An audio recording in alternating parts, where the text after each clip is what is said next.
Good morning बच्चों। पिछले वाले वीडियो में हम पढ़ाए थे प्राइम नंबर, कंपोजिट नंबर, को प्राइम नंबर, भाज्य संख्या, अभाज्य संख्या, सहभाज्य संख्या, ये सब हम पढ़ा चुके हैं, है ना। उसको ही हम आज रिवीजन करते हैं और 1.2 को सॉल्व करते हैं। पहले समझ लेते हैं, जो हम कल पढ़ाए थे उसे रिवीजन कर देते हैं बच्चों, है ना। प्राइम नंबर, प्राइम नंबर, अभाज्य संख्या।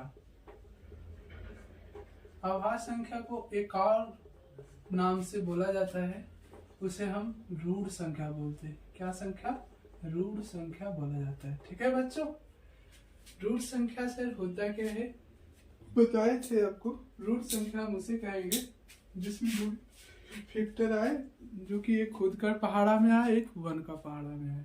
जैसे सर, जैसे मान लीजिए 3, 2, 6, 7। अब चेक कर दे इसमें कौन प्राइम नंबर, कौन अभाज्य संख्या है, कौन देखते हैं कौन अभाज्य संख्या है। ये 3 का टेबल में आएगा, 1 के टेबल में आएगा, और कोई टेबल में नहीं आएगा बच्चों।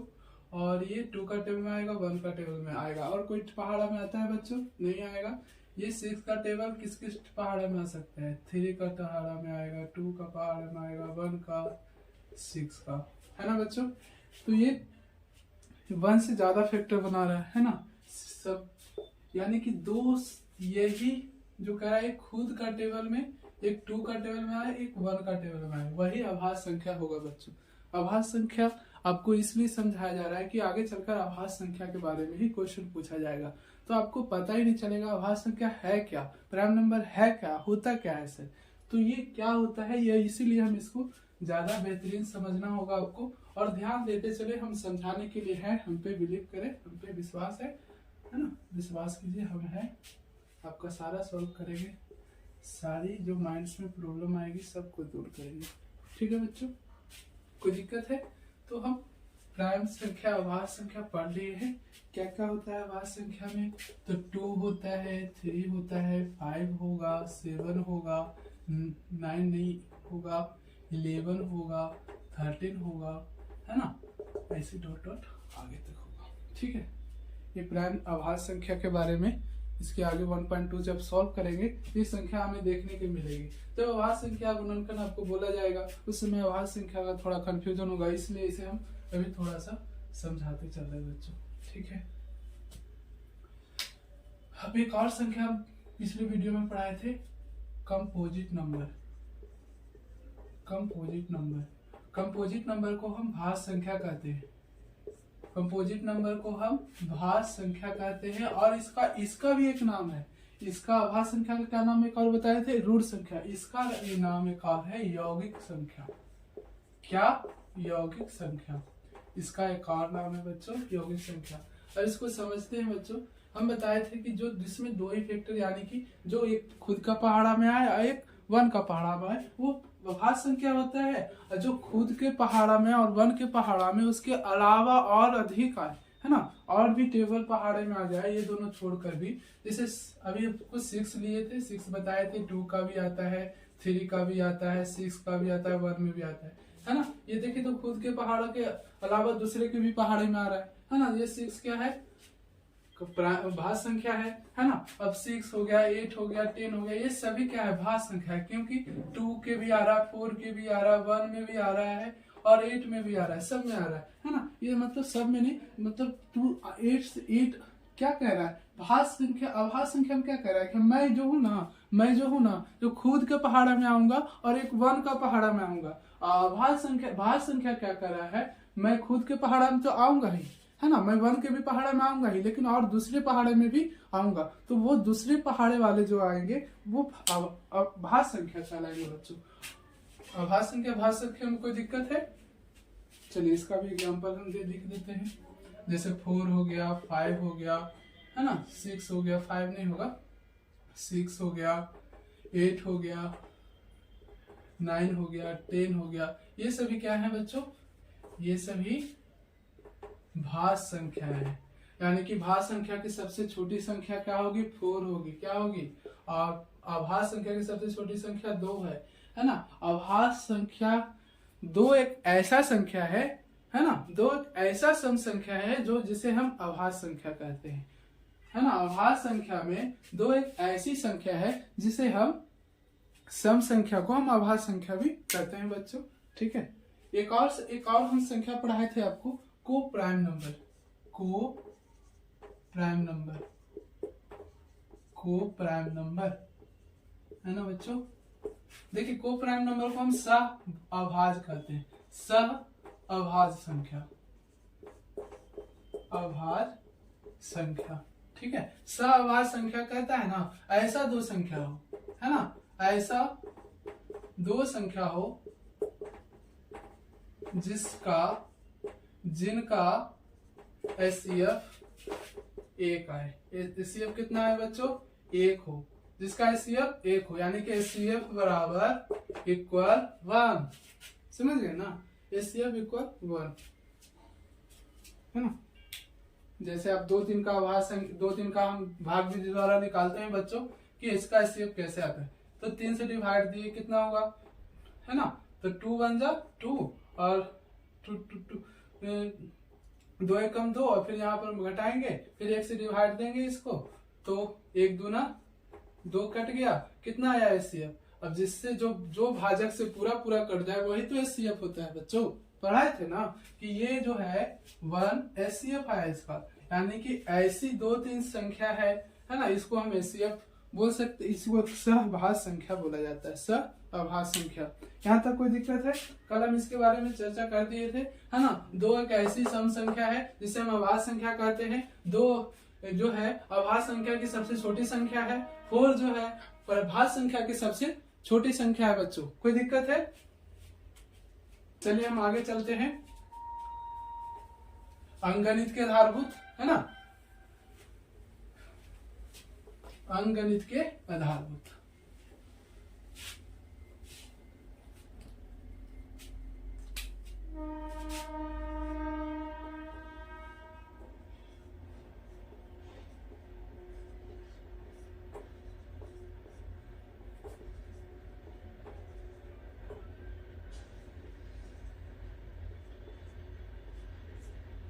इसे हम मूलभूत प्रमेय भी बोलते हैं बच्चों, इसे हम मूलभूत प्रमेय भी बोलते हैं, और इसको हम इंग्लिश में क्या कहते हैं, फंडामेंटल ऑफ, है ना, फंडामेंटल थ्योरम ऑफ अर्थमेटिक बोलते हैं बच्चों, ठीक है। फंडामेंटल थ्योरम ऑफ अर्थमेटिक, ठीक है,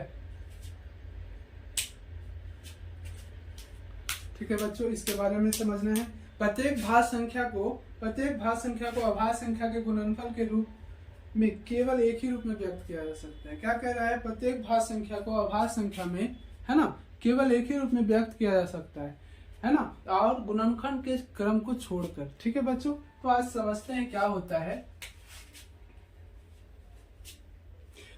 क्या कह रहा है, प्रत्येक भाज्य संख्या के अभाज्य संख्या के गुणनफल के रूप में एक ही रूप में व्यक्त किया जाता है, ज्ञात किया जा सकता है, जिसे हम गुणनखंड के क्रम को छोड़कर, है ना। तो इसी को हम क्या कहते हैं, गणित आधारभूत में समझते हैं। अब जैसे कोई संख्या ले लेते हैं बच्चों, है ना, डेफिनेशन हम पिछले वाले वीडियो में पढ़ाए हुए हैं, हम इस बार बस समझाते जा रहे हैं, है ना। अब जैसे हम कोई संख्या ले लेते हैं यहाँ पर 16 18, ठीक है, 16 और 18 ले लिए बच्चों, 16 और 18, जो बड़ी संख्या उसे ए मान लेते हैं, बी मान लेते हैं, है ना, ये पिछले वाले वीडियो में पढ़े हैं। और इसे हम पहली संख्या बोलेंगे, इसे हम कौन सी संख्या बोलेंगे, पहली, इसे हम दूसरी संख्या भी बोल सकते हैं, है ना, यानी कि पहली संख्या दूसरी संख्या, दो संख्याओं का गुणनफल। दो संख्याओं का गुणनफल मतलब होता है बच्चों कि ये दोनों को मल्टीप्लाई, यानी कि ये दोनों को गुना कर देंगे ना, जो इसका आएगा ना वो गुणनफल हो जाता है ना, दोनों का गुना का फल गुणनफल, है ना। कितना सिंपल है। अब देखिए 8 दूनी 16, 4 दूनी 8, 2 दूनी 4, है ना, 9 दूनी 18, 3 तिया 9, है ना। अब इसको हम चलिए निकालते हैं गुणनखंड। तो 16 का गुणनखंड क्या होगा, तो 4 को 2 है बच्चों, 4 को 2 लिख देते हैं, है ना। और यहाँ पर 18 का गुणनखंड क्या है, तो एगो 2 है, 3 गो 2 गो 3 है ना, तो 2 बार 3 आया। अब देखेंगे बच्चों कि इसका एचसीएफ एलसीएम कैसे प्राप्त करें। ये हम पिछले वाले वीडियो में बताए हैं बच्चों। एचसीएफ देखिए, जो इधर है ना, जो इधर जैसे 3 है, इधर भी 3 है, जो 16 वाले में यानी कि पहली संख्या दूसरी संख्या में जो जो सेम है उसको एचसीएफ मान लो। जैसे 2 है, ये यहाँ भी 2 है, यहाँ भी 2 है, तो इसको एक घर बना लेंगे, है ना, फ्लैट बना लेंगे, घर फ्लैट, है ना। देखिएगा ऐसे समझा रहे बच्चों, समझना है ध्यान से, है ना। जो इस वाले संख्या में भी 2 हो, इस वाले भी संख्या में 2 है ना, दोनों में 2 2, इसमें भी 2 है, इसमें भी दोनों मैच कर रहा है ना, इसका एक दोनों मिलाकर 1 2 लिख देंगे। एचसीएफ कितना हुआ 1। एचसीएफ कितना और भी कहीं मैच कर रहा है बच्चों, नहीं कर रहा है, तो ये एचसीएफ 2 ही हो जाएगा। ठीक है, अब एलसीएम लिखेंगे। एलसीएम कितना है, तो घर वाला से एगो 2 उठा लेंगे और बाकी जितना बचा हुआ है ना सबको मल्टीप्लाई कर देंगे। ठीक है बच्चों, अब इसमें कितना है, 3 गो 2 ऊपर है और 2 गो 3 नीचे है। अब सारा को मल्टीप्लाई करेंगे, कितना होगा बच्चों बताइए। 2 दूना 4, 4 दूना 8, 8 दूनी 16, 16 48, 48 दिया 144, यानी कि 144 इसका आया। एचसीएफ कितना है बच्चों 2 है और एलसीएम कितना है 144 है। सामने ही लिख देते हैं ना, सामने लिख देते, नीचे कुछ पढ़ाने का होगा। ठीक है, अब देखेंगे बच्चों, हम गुणनफल के बारे में बोले थे, है ना।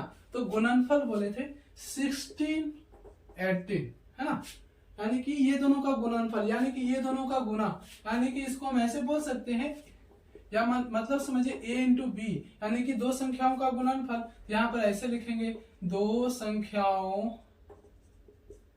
का गुणनफल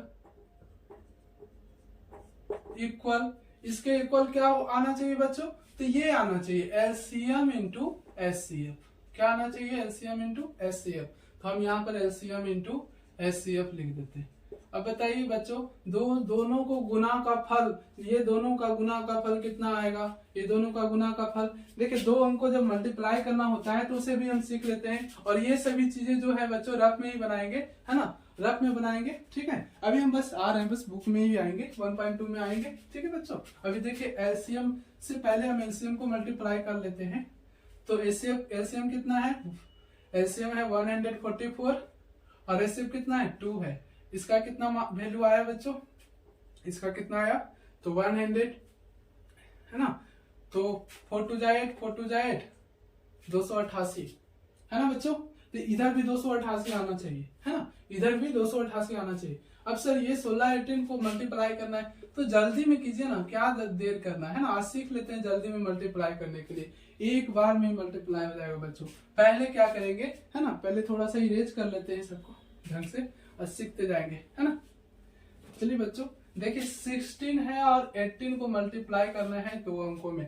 पहले हम क्या करेंगे, इसको इससे मल्टीप्लाई कर लेंगे। 8 6 48, 48 का हाथ में कैरी कितना बचा, 4, हाथ में 4 बचा ना बच्चों, हाँ कैरी। अब दोनों को मल्टीप्लाई करेंगे, दोनों को ये है ना, क्रॉस मल्टीप्लिकेशन मल्टीप्लाई कर लेंगे। तो 8 6 जा 8, 6 और 6 1 जा 6, 8 1 जा 8 और 6 1 जा 6। तो ये दोनों को कितना आया 8 और आया 6, और फिर दोनों को जोड़ देंगे, है ना। ये दोनों को मल्टीप्लाई कर आपस में जोड़ देंगे तो कितना आ जाएगा 8 6 14, है ना, 8 6 14। और ये वाला कैरी भी जोड़ लेंगे, 14 4 कितना हो गया 18, 18 का 8 लिखेंगे। अब ये कैरी हटाकर 1 लिख देंगे। अब ये दोनों को मल्टीप्लाई करेंगे बच्चों, तो 1 1 कितना होता है, 1 1 जा 1 और 1 1 2, 288 इधर भी आ गया बच्चों, देखिए, है ना, कितना सिंपल है मल्टीप्लाई, है ना सिंपल।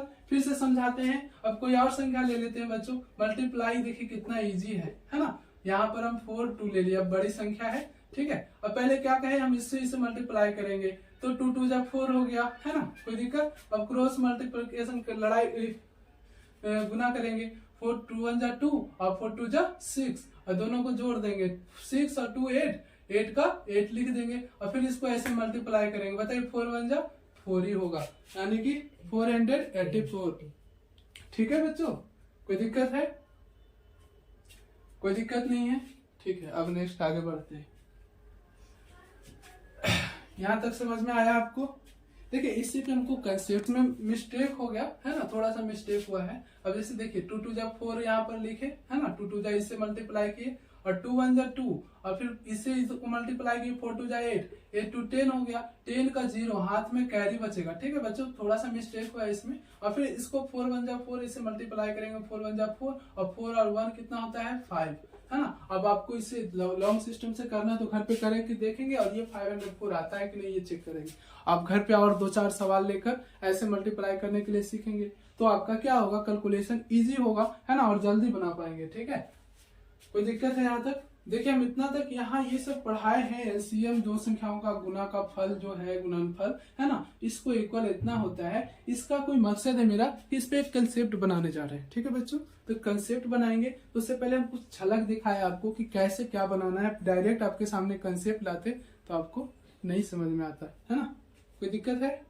ठीक है, हम यहाँ तक इरेज करें, इसे आगे बढ़े। ठीक है,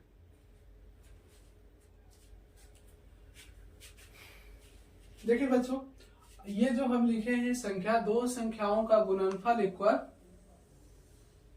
एलसीएम इंटू एचसीएफ। इसको आप नोट्स कर लेंगे, स्क्रीनशॉट लेना चाहते हैं तो स्क्रीनशॉट ले लीजिए। ठीक है,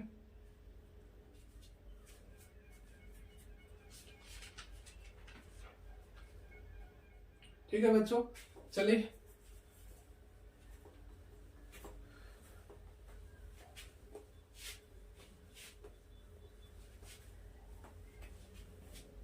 समझ में आया बच्चों?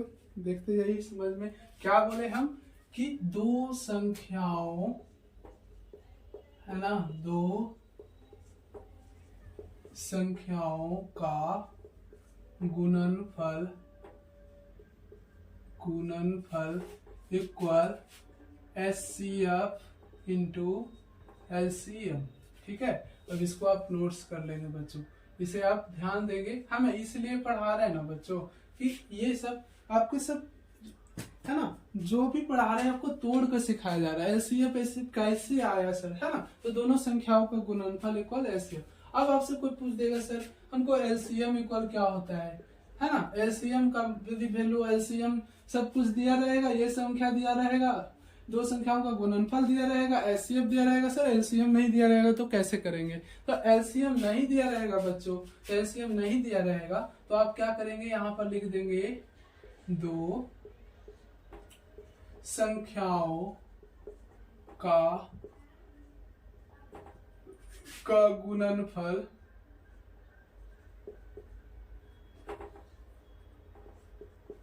दो संख्याओं का गुणनफल बटा क्या होगा बेटा बच्चों, एचसीएफ। क्या होगा, एचसीएफ। ठीक है, इसे भी आप नोट्स कर लेंगे, है ना, जब ऐसी संख्या दिया रहे तो। ठीक है, अब है ना, समझ में आ रहा है ना। इसी तरह मैं बहुत आपको समझाने में कोई कसर नहीं छोड़ूंगा, बस आप मन से पढ़ते जाइए बच्चों। ठीक है, अब देखिए एलसीएम हो गया, अब एचसीएफ के इक्वल पूछेगा आपको, एचसीएफ इक्वल पूछेगा तो आप यही लिखेंगे दो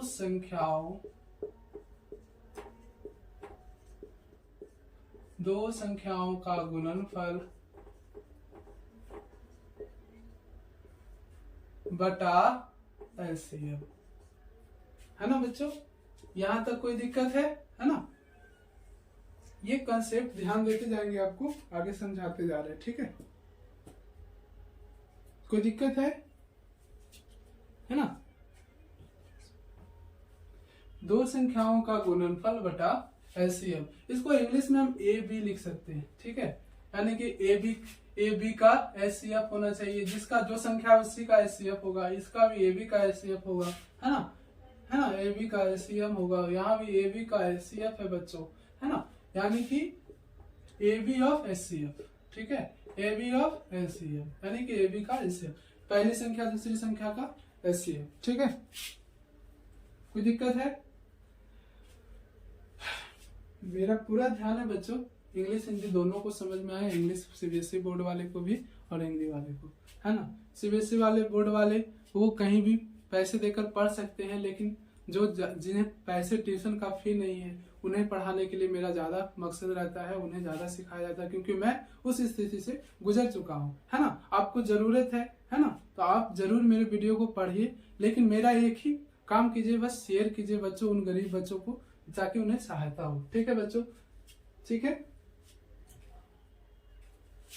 देखिए बच्चों, अब कहेगा ना कि पहली संख्या दिया हुआ है और दूसरी संख्या नहीं दिया रहेगा, तो आप कैसे इसको निकालेंगे बच्चों, है ना। अब जैसे एक पहली संख्या किसको बोले सर, दूसरी संख्या किसको बोले सर, सर कुछ बोलिए तो समझा कर बोलिए। देखिए हमारा कहना है, देखिए हम समझा रहे हैं, a बराबर पहली संख्या, है ना, पहली संख्या इसको बोलते हैं बच्चों, a बराबर पहली संख्या, है ना, और b बराबर जो होता है दूसरी संख्या, b बराबर क्या होता है बच्चों, दूसरी संख्या। समझ गए ना, हम ये समझाना चाह रहे हैं कि पहली। अब बताइए बच्चों, कभी कभी होता है आपके सवाल में, कभी कभी एग्जाम में पूछा जाएगा, है ना, कभी कभी एग्जाम में पूछा जाता है कि पहली संख्या क्या वैल्यू निकाली, पहली संख्या ज्ञात कीजिए, दूसरी संख्या दिया रहेगा, तो क्या करेंगे आप, तो पहली संख्या बराबर लिखेंगे बच्चों,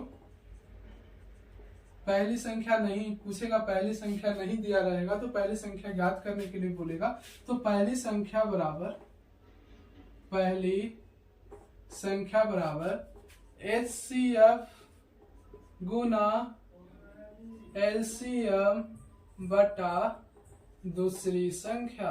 क्या हुआ, दूसरी संख्या, है ना बच्चों, यानी कि दूसरी संख्या तो दिया रहेगा, है ना, तो पहली संख्या निकाल लेंगे ना बच्चों अब, है ना। कंसेप्ट अब क्लियर हुआ बच्चों। अब 1.2 में आते हैं, कुछ क्वेश्चन सॉल्व करते हैं, है ना। तो फिर अब चलते हैं 1.2 की तरफ। बस इतना तक समझ में आया बच्चों, तो स्क्रीनशॉट ले सकते हैं आप, ले लीजिए, है ना, कोई दिक्कत नहीं है ना बच्चों। चलिए ठीक।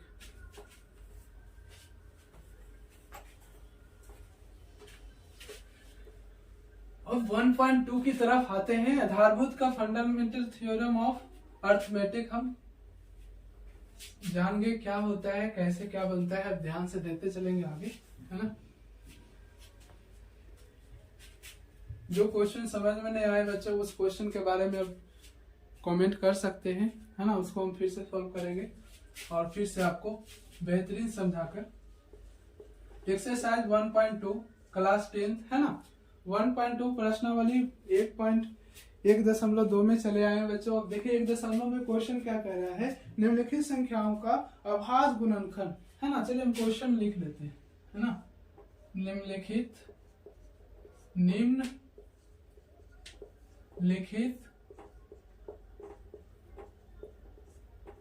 संख्याओं का अभाज्य गुणनखंड, है ना, निम्नलिखित संख्याओं का अभाज्य गुणनखंडों के गुणनफल के रूप में व्यक्त कीजिए। अभाज्य गुणनखंडों के गुणनफल के रूप में व्यक्त कीजिए। देखिए बच्चों क्वेश्चन गलत आप देख लीजिएगा अपने बुक में, है ना, बुक लेकर बैठिएगा तभी समझ में आएगा और सॉल्व करते चलिएगा, है ना। जैसे हम सॉल्व करते हैं उस तरह आप भी सॉल्व करते चलिए, ठीक है बच्चों, है ना। देखिए क्वेश्चन क्या है, 1 में क्या कह रहा है, क्वेश्चन 1 में कह रहा है ना कि 100, क्वेश्चन क्या है 1 का, तो 140 है बच्चों, क्या है 140 है ना। तो गुणनखंडों के गुणनफल के रूप में ज्ञात करना है बच्चों।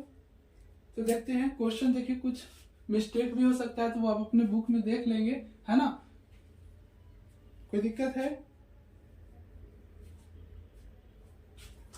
देखिए बहुत सिंपल है बच्चों, ये हम कितने बार पढ़ा चुके हैं इसको। 140 है, बताइए 2 से 1 जा हो गया, 35 दूना हो गया, फिर कितने बार में लगेगा बच्चों, 2 से नहीं लगेगा, 3 से लगेगा।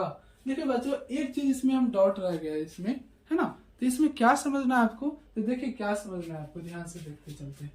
देखिए हम कहते हैं सर हमको कौन पता चलेगा 2 से भाज्य है, 2 से डिवाइड होता है कि नहीं, 3 से कौन डिवाइड होगा सर, कौन सी संख्या है सर, है ना। तो सब संख्या हम देखते चलेंगे बच्चों, है ना। तो 2 से संख्या देखते चलेंगे, 3 का देखते चलेंगे, 4, है ना। तो सब संख्या को हम देखते हैं, जांचते हैं। तो 2 से जो डिवाइड होगा बच्चों, कोई भी हो, जिसके लास्ट में 0 हो, जिसके लास्ट में 6, यानी कि 2 के टेबल में 0 तो है ही, 0 एक है, ठीक है, 0 को भूल जाइए और बाकी जो संख्या लास्ट वाली संख्या, कितना भी बड़ा संख्या दिया क्यों न रहे, लास्ट वाला संख्या जैसे मान लीजिए कोई बड़ी संख्या हम लिखते हैं 5 6 7 8 9 है ना 4, बताइए 4 लास्ट वाला संख्या है ना बच्चों।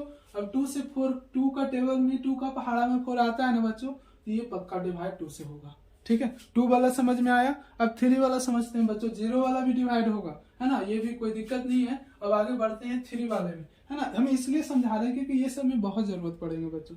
3 वाला समझते हैं। अब 3 वाला में क्या होगा कि कोई भी संख्या हो बच्चों, जैसे हम सबसे छोटा संख्या 12 ले लेते हैं, आपको पता होगा 3 के टेबल में आता है, ये 12 से डिवाइड हो जाएगा सर, लेकिन इसे चेक कैसे करेंगे, तो 1 + 2 से चेक जोड़ देंगे, इसको आपस में जोड़ देंगे तो ये क्या हो जाएगा 3 का टेबल में आता है ना बच्चों। अब दूसरा संख्या लेते हैं 4 5, बताइए 4 5 को जोड़ेंगे 9 आएगा, 3 का टेबल में 9 नहीं आता है, ये भी होगा। यानी कि जो आपस में संख्याओं को जोड़कर देखेंगे जो 3 के टेबल में आता है वह क्या होगा 3 के डिवाइड होगा। ठीक है, 3 से हो गया, 4 वाला भी 2 के है ना, 2 का 4 वाला, जैसे 4 के टेबल में लास्ट वाली संख्या देखेंगे 4 से डिविजिबल है तो डिविजिबल होगा, है ना।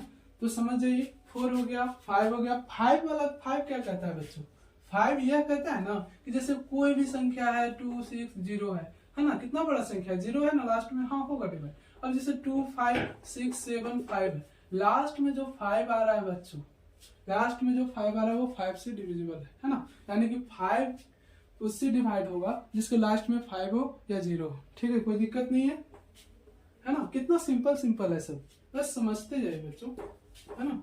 अब देखिए कोई संख्या है, अब यहाँ पर 2 वाला 3 वाला 4 वाला 5 वाला भी बता दिए, 6 9 और 3 ये तीनों एक ही रूल फॉलो करता है। जैसे इसमें हम कोई संख्या लेते हैं 3 36 तो आपस में जोड़ देंगे 9 3 के टेबल में आता है। अब इसमें हम कोई और संख्या लेते हैं 72, 7 और 2 9 होता है, 9 के टेबल में आएगा, हाँ बताइए 6 3 के टेबल में आएगा, हाँ आएगा ये। अब यहाँ पर देखेंगे कोई और संख्या यहाँ पे 72 ही लेते हैं, 7 2 9 है ना, तो 9 के 7 2 9 जोड़ते हैं तो 9 के टेबल में ये भी 7 9 से है ना, तो सब बन रहा है 9 6 3। समझ में आया बच्चों, किससे डिविजिबल है, कोई दिक्कत नहीं है ना। देखिए लेकिन ये 6 हमको यहाँ पर नहीं देखना है, यहाँ पर हमें बोलना है ना निम्नलिखित अभाज्य गुणनखंड बनाना है, यानी कि यहाँ पर जो भी आएगा ना बच्चों वो अभाज्य गुणनखंड होगा। अब कहेंगे सर अभाज्य गुणनखंड तो आप पढ़ाए हैं, अभाज्य गुणनखंड हम कंप्रोमाइज्ड नंबर को बोलते हैं सर, जो 1 का टेबल में आता है खुद का पहाड़ा में आता है। हम कहे थे ना बच्चों कि अभाज्य संख्या आपके 1.2 में काम आएगा।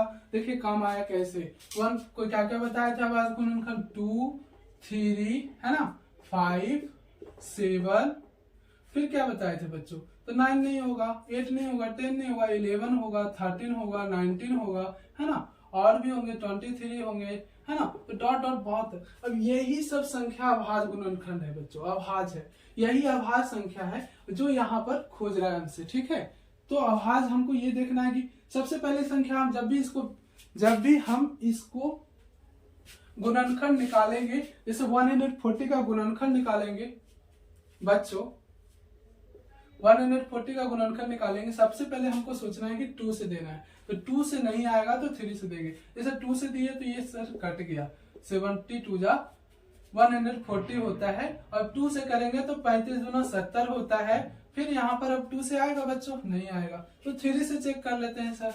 तो 3 से हम क्या कहे थे कि 35 संख्या है बच्चों, है ना, 3 से आएगा 5 3 8, नहीं आएगा सर, 3 का टेबल में 8 नहीं आता है ना, हम जोड़ के बताए थे ना, सिखाए थे ना बच्चों। तो यहाँ पर क्या करेंगे हम 3 से नहीं लेंगे, 3 के बाद क्या है 4 है नहीं 5 है, तो 5 से लेंगे, तो 5 से बन जाए क्या होता है 35। समझ गए बच्चों, इसका गुणनखंड हम लिख सकते हैं, इसका गुणनखंड कैसे लिखेंगे, 140 बराबर 2 इंटू 2 मल्टीप्लाई 5 मल्टीप्लाई 7, है ना, 2 इंटू 2 2 इंटू 5 5 इंटू 7, है ना। अब इसको हम एक और रूप से ऐसे लिखते हैं बच्चों, कितना है 2 बार 2 है ना, तो 2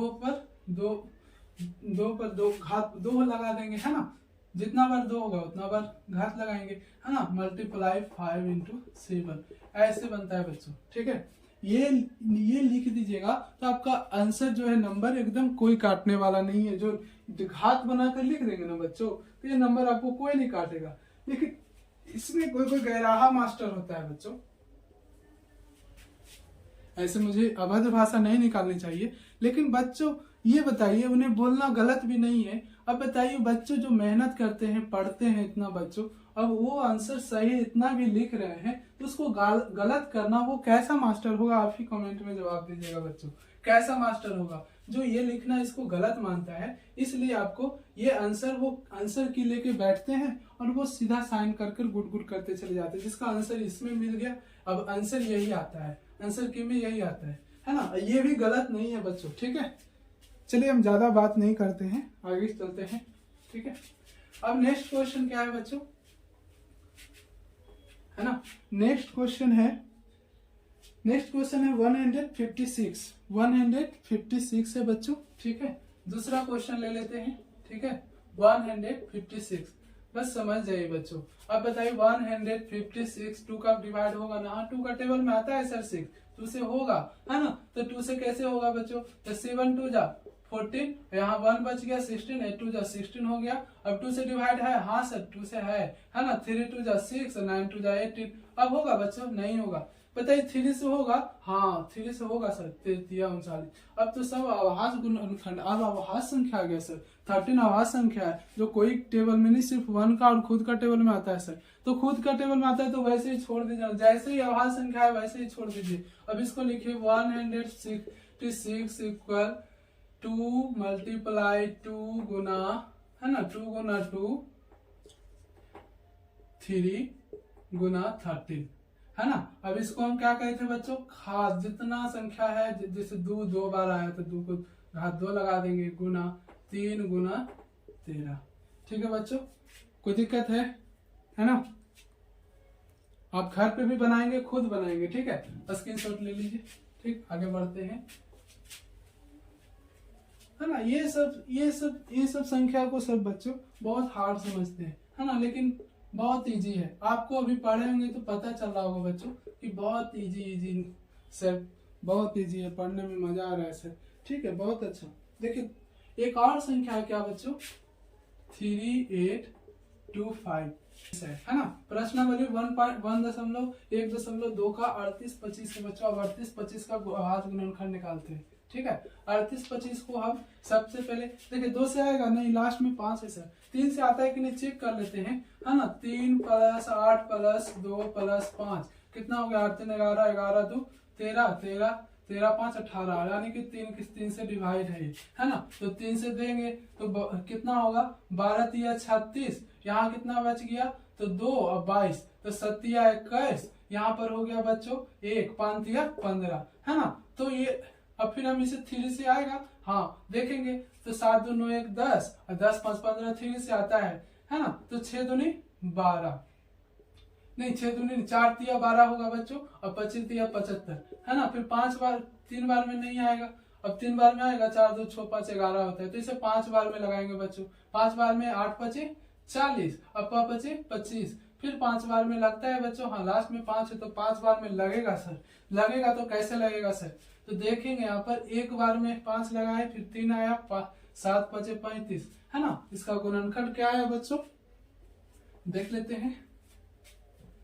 तो हम देखेंगे 38 25 का गुणनखंड 3 गुना 3 गुना 5 गुना 5 गुना 17, है ना बच्चों। अब 3 के घात पर 2 बार 3 आया है ना, गुना 5 पर 2 बार आया तो 5 पे घात 2, है ना, फिर 17। इसका आंसर है बच्चों, है ना। मजा आ रहा है ना। तो ऐसे लिखना जरूरी है बच्चों, लिखिएगा, आदत बना लीजिए ताकि आपको कोई दिक्कत ना हो, ठीक है। आगे बढ़ते हैं। अब यदि 3 बार आता तो 3 पर घात 3 हो जाता, है ना। 3 4 बार आता 3 पर घात 4 हो जाता बच्चों, ठीक है। नेक्स्ट क्वेश्चन क्या है? नेक्स्ट क्वेश्चन है बच्चों, बहुत सिंपल सा है, बहुत सिंपल सा है बच्चों। चौथा कितना है? 5005, है ना। तो 5005 बताइए बच्चों कितना बार ले सकते हैं इसको? कितना बार में ले सकते हैं सर? पहले तो 5 बार में आप ले ही सकते हैं, तो 5 बार में ले लेते हैं 1 0 0 1, ठीक है। अब कितना बार में लेंगे? तो ये 5 ये 3 से नहीं आएगा बच्चों, 2 से भी नहीं आएगा, 5 से भी नहीं आएगा, है ना। 11 से आएगा बच्चों, 7 से भी नहीं आएगा, 11 से। तो 11वां कितना होता है बताइए बच्चों? 99 होगा ना। 99 और 1 इधर है, इधर एक बार में आएगा, आएगा ना बच्चों? कोई दिक्कत है? 11वां 99, 11वां 99, 91 आया बच्चों। अब बताइए कितने बार में आएगा? और बताइए, 7 बार में आएगा। 13 7 91, है ना बच्चों, है ना। तो 13 7 91, ये समझ में आया बच्चों, है ना। तो 11वां 99, 100 से 9 यहाँ 99 हुआ, फिर यहाँ से 1 बचा, तो 11 एकम 1 होगा ना बच्चों, बन गया। अब यहाँ पर देखिए 5005 इक्वल, यहाँ पर देखेंगे हम 5 इंटू 11 इंटू 7 इंटू 13, है ना बच्चों। बहुत सिंपल था ना, इसलिए बोल रहे हैं बहुत सिंपल है, ठीक है, बहुत सिंपल है। 74 29, 74 29, है ना। 74 29 को अब हम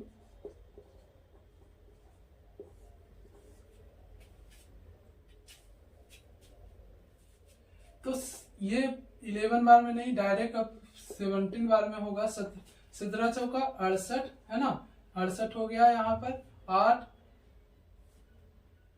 51 और फिर 70 7 88, ये हो गया। अब इसे हम बच्चों सोल्व करेंगे।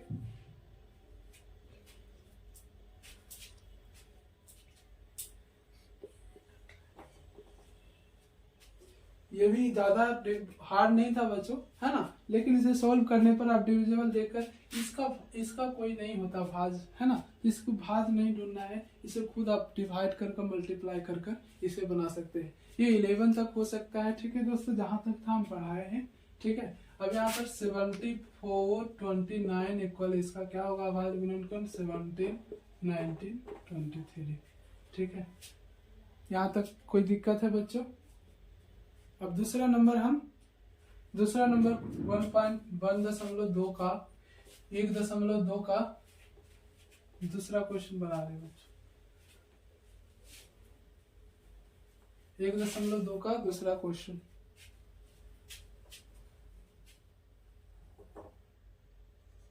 क्वेश्चन नंबर दूसरा है बच्चों, क्या कह रहा है इसमें? कह रहा है ना कि पूर्णांकों को निम्नलिखित युग्मों को HCF एंड LCF ज्ञात कीजिए, है ना। क्या कह रहा है? पूर्णांकों का निम्नलिखित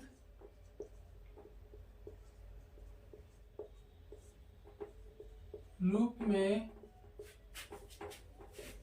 LCM और HCF ज्ञात कीजिए, ठीक है बच्चों। जो कि दो संख्याओं का गुणनफल HCF इंटू, है ना, इसकी जांच करें। इसकी जांच करने भी बोल रहा है बच्चों, है ना। जांच करने, कैसे जांच करने? कह रहा है ना कि दो संख्याओं का गुणनफल, जो पढ़ाए हैं पीछे बच्चों वही देखिए बता रहा है। दो संख्याओं का गुणनफल इक्वल LCM, चलिए HCF ही लिखते हैं हम शुरू में, HCF इंटू LCM। कोई दिक्कत है बच्चों? है ना। अब देखते हैं फर्स्ट क्वेश्चन लेकर। फर्स्ट क्वेश्चन क्या है बच्चों?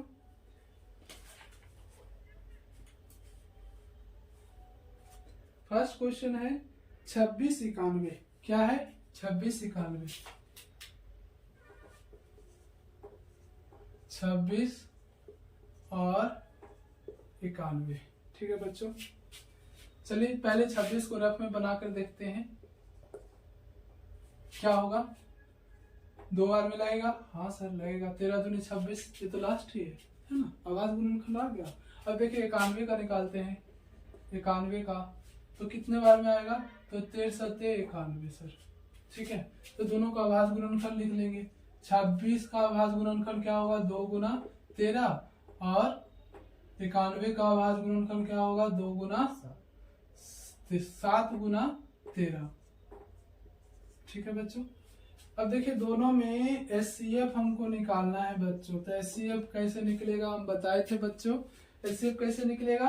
HCF निकलेगा कि दोनों का घर है ना, दोनों 91 का जो है ना, 91 में भी 13 है, इसमें भी 13 है, यानी कि दोनों का एक घर बना लेंगे और एक 13 लिख देंगे। ये दोनों मिलाकर एक 13 हो गया है ना। बाकी तो कुछ है नहीं बच्चों। तो HCF क्या हमारा हो जाएगा 13 है ना। LCM इक्वल क्या होगा? तो एक घर वाला 13 लिख लेंगे और 2 इंटू 7 है ना। तो कितना होगा बताइए, है ना। 7 दूनी 14 और 13 को मल्टीप्लाई करेंगे बच्चों। कैसे करेंगे हम आपको सिखाए 2 अंक वाले को। 4 तिया 12, दोनों को आपस में मल्टीप्लाई कर लेंगे। तो 4 एकम 4 और 3 एकम 3, तो 4 3 7 और 7 का हाथ में कैरी था, तो 7 1 8 हो गया। यहाँ 8 लिख लेंगे और इसको मल्टीप्लाई करेंगे तो कितना हो जाएगा? एक एकम 1 है ना। तो 182 हुआ बच्चों LCM। कितना हुआ? 182 इसका LCM हुआ बच्चों। ठीक है। LCM HCF जब पता हो गया हमको, तो यहाँ पर जांच करने बोल रहा है बच्चों, है ना। तो जांच लिखना है। क्या लिखना है? जांच लिखना है। क्या लिखना है? जांच, है ना। तो दो संख्याओं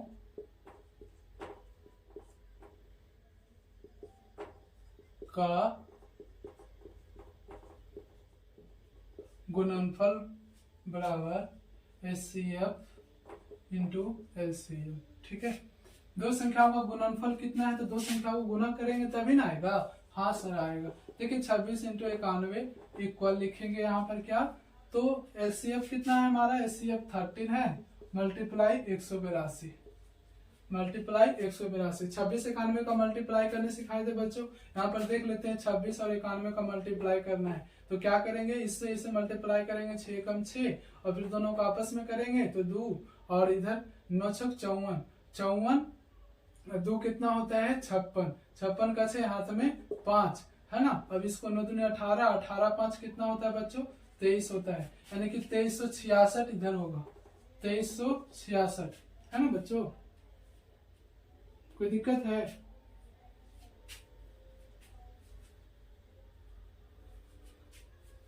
ठीक है। अब इक्वल इधर भी 2366 आना चाहिए बच्चों। तब यहाँ पर हम इसको ये रफ किए इसे इरेज कर लेंगे पहले, है ना। फिर इससे भी मल्टीप्लाई करते हैं बच्चों। तो 182 है, 182 इंटू 13, 3 दूनी 6, 8 तिया 24 और 3 2 5 है ना। और फिर 182 लिख देंगे और 6 4 2 6 8 5 13 2 2366 है ना। 2366 यानी कि LHS इक्वल RHS। ठीक है।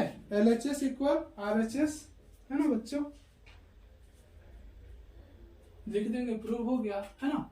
LHS equal RHS proved.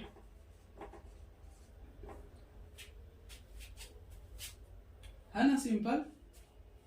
इसको रफ में बनाएंगे बच्चों, जब भी बनाएंगे इसको रफ में बनाएंगे। ठीक है। चलिए नेक्स्ट क्वेश्चन लेते हैं। यहाँ तक समझ में आया आप लोगों को? कोई दिक्कत नहीं है ना। ठीक है। हमने क्या किया? दो संख्याओं गुणनफल। अब दो संख्या ये दोनों ए बी को गुना कर दिए और फिर HCF LCM को गुना कर दिए। क्या दोनों इक्वल है? हाँ इक्वल है सर, ये दोनों इक्वल हो गया।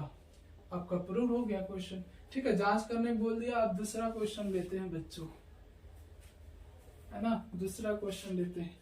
दूसरा क्वेश्चन क्या है हमारा? दूसरा क्वेश्चन है, तीन ही क्वेश्चन तो दिया गया है ना। तो तीसरा क्वेश्चन है 2 का 510 है और 92 है। क्या है बच्चों? दूसरा में 510 एंड 92 है ना। पहले 510 का निकालते हैं, रफ में निकाल लेते हैं बच्चों। 510 दो बार में लगेगा, 2 दूनी 4, ये हो गया 5 दूनी 10 और फिर 5 दूनी 10 है ना। और 5 बार में लगाते हैं बच्चों। तो 5 25 51 है ना। अब फिर कितना होगा? 77 51 हुआ ना बच्चों। कोई दिक्कत नहीं है ना यहाँ तक। चलिए तो हम क्या लिखेंगे? 510 का गुणनखंड 2 गुना 5 गुना 3 गुना 17, ठीक है। अब हम 92 का निकालते हैं। 2 बार में आएगा ही सर, है ना। 4 दूनी 8 और ये हो गया कितना 12, 6 दूनी 12, है ना। फिर 2 बार में तो 2 दूनी 4, 3 दूनी 6, है ना। ये तो यहीं तक हो गया बच्चों, है ना। तो इसको भी हम गुणनफल इसका लिख लेते हैं। क्या लिखेंगे 2 गुना 23, है ना बच्चों। अब बताइए ऊपर नीचे कौन कौन सेम है, तो 2 और 2 सर सेम है और बाकी सब कोई मैच नहीं कर रहा, है ना। तो HCF लिखने के लिए हमको जो सेम है उसको 2 उतार देंगे, HCF हमारा 2 ही होगा और LCM लिखेंगे बच्चों। तो LCM पहले इसका मल्टीप्लाई कर लेंगे, फिर 2 से, फिर 5 इंटू बचा खुचा जो लिख लेंगे 17 इंटू 2 इंटू 23, ठीक है 23। अब देखेंगे बच्चों इसको सोल्व करना है तो 5 दूनी 10, 10 30, है ना। 30 दूना 60 और 60 गुना 17, फिर 23 बचा हुआ है ना। 60 गुना 17 गुना 23, फिर से करते 5 दूनी 10, 30 गुना 60 और 60 गुना 17 गुना 23। तो पहले 17 छक कितना होता है 2 तर से, है ना। तो यहाँ पर 0 होगा, 1 60 है तो यहाँ पर हो गया। फिर 23 से करना है तो 23 से मल्टीप्लाई करेंगे बच्चों, है ना। 0 3 दूनी 6, 0 3 एकम 3, फिर यहाँ पर क्या होगा 0 2 दूनी 4, 0 2 एकम 2, यहाँ 0 6 4 3 2। LCM कितना आया बच्चों, LCM आया 23 46 0, 23 46 0 LCM आया, ठीक है ना। कैलकुलेशन ऐसे करके आपको स्ट्रॉन्ग करना होगा, इसलिए हम समझा रहे हैं कैलकुलेशन कर कर। हम डायरेक्ट भी लिख सकते हैं लेकिन आपको इसको समझाने के लिए समझा रहे हैं, ठीक है बच्चों। अब इसको जांच करना है ना, जांच करना है। लास्ट क्वेश्चन आपके लिए हम छोड़ देंगे बच्चों, वो आप बना के लाइएगा और खुद बनाइएगा, ठीक है। फिर हम कल से बताएंगे जांच में लिखेंगे 2 संख्याओं का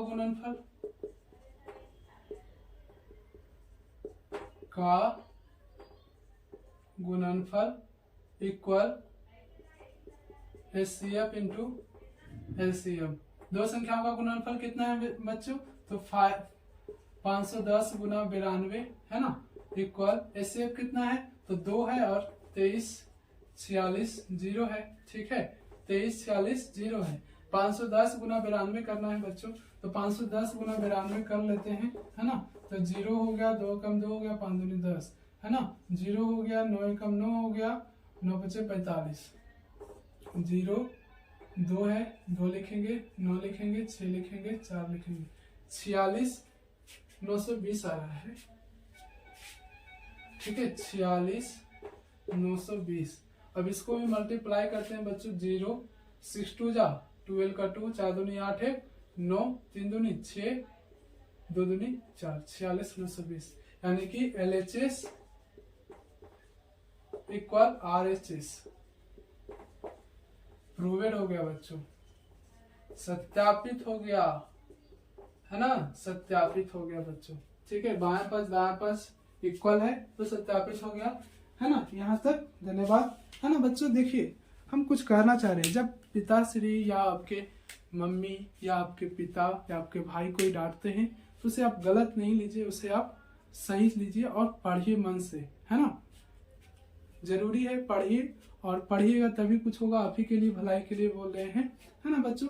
देखिए जीवन में बुराइयां, खुद की बुराइयां होनी जरूरी है ना, तभी आप कुछ आगे बढ़ पाओगे। बुराई होगी आपकी तभी होगी, ठीक है। यहाँ तक वीडियो बंद करते हैं।